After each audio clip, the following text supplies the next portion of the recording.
I love being out in nature and really just embracing all the beauty in life nature has to offer.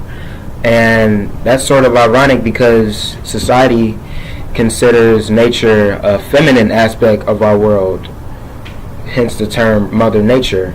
So I've even been coined the term unmanly or feminine and even gay for my obsession with nature. I mean, it is very beautiful, and it's funny because we consider the sun our masculine.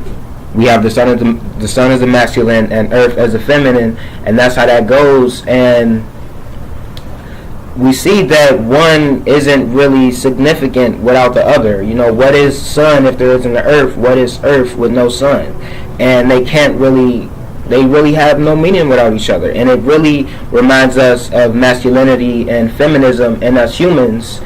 And even so, how we battle each other and how we compete in this society when feminism is a huge part of masculinity and masculinity is a huge part of feminism. It's one and the same. So really what we need to do is redefine our definition of feminism and masculinity to basically be more accurate to nature and to what's real and not what's created by our mind. So when we talk about redefining feminism and masculinity, we first have to ask, what is feminism and masculinity? Well, what is masculinity portrayed as in our society?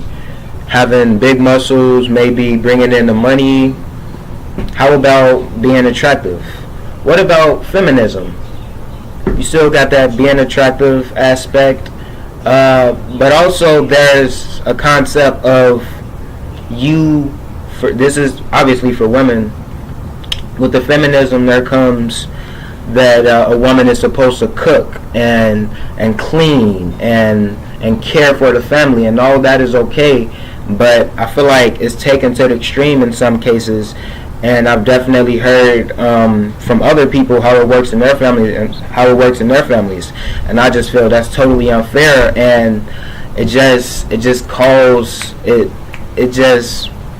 shows that there needs to be a redefining of these terms so we can change the actions, change what's going on, because there's obviously an unfairness and a general problem that needs to be solved. Now, I've heard a lot of examples from other families, but I can definitely say in my family, that's not at all how it works. And it's kind of because of this stereotype associated with black families that the fathers aren't usually or even always around. And it was definitely for me, it was definitely like that for me growing up, because I grew up in Chicago and I didn't have a dad for really all of my life until I didn't even see my dad until I was 17. So I basically had my mother raising me all my life, and I had father figures, you could say uncles and maybe bigger cousins. I didn't have any bigger brothers. So my mom was caring for me. So that bringing in the money aspect for masculinity only being like saying only men can bring in money is totally untrue, because my mom definitely she stood up and she did what she had to do. She got her education and she took the steps that obviously even a man could do.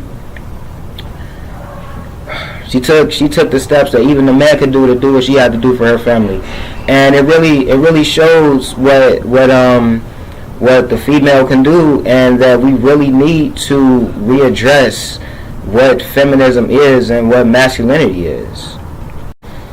To conclude, we need to redefine masculinity and feminism just to better ourselves, because we do use those terms to understand ourselves. And when we look at Audre Lorde's The Transformation of Silence into Language and Action, as you can see here,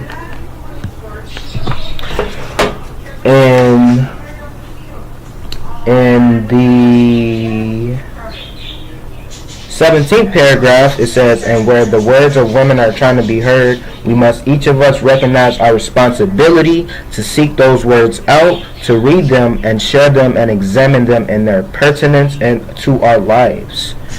And basically the significance that has to me is that we have to take universal responsibility. I mean, it's not just one person's fault that, I mean, we understand the terms like we understand them. You know, we have to all take